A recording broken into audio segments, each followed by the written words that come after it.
Here's a 22 Honda CRF450. We're getting ready to tear the suspension off for service front, service rear.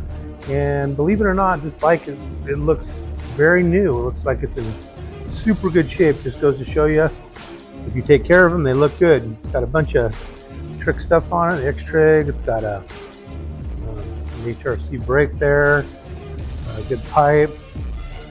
Come over here, it's got a fancy rear brake caliper. But anyways, we're going to tear down, we're going to do a top end and suspension service on it, and we'll keep you posted on how it goes. You don't have to take the tank out to do this, but to take the shock out of these bikes is quite interesting.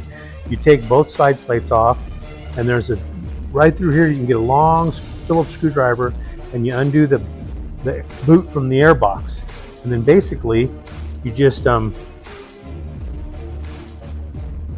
it's easier if you take the back of the pipe off, but you don't really need to.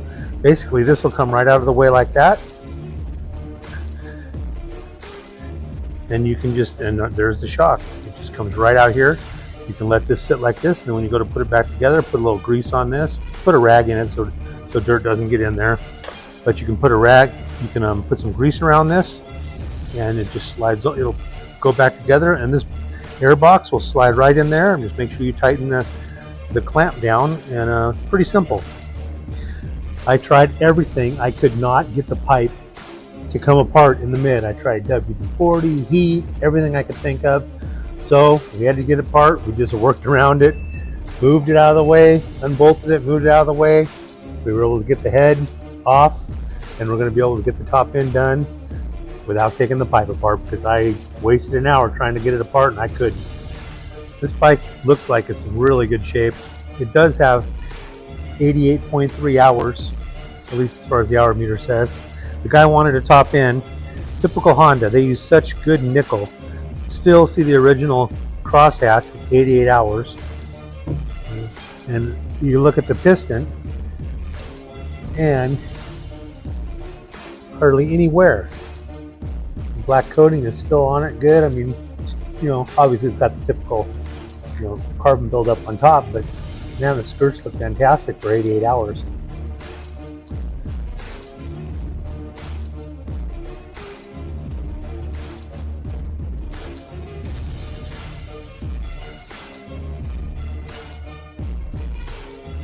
We got the cam in, the valves all adjusted, cam chain on.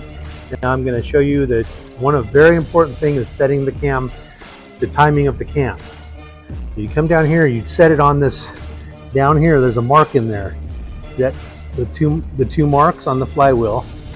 You set it on that mark right there to the pointer, and then you can go, after you get that on top dead center, and you know the piston's at the top, you go over here, and you have to make sure the lines on the cam right there line up with the mating surface right there of the cam tower. Right on the money, right on the money.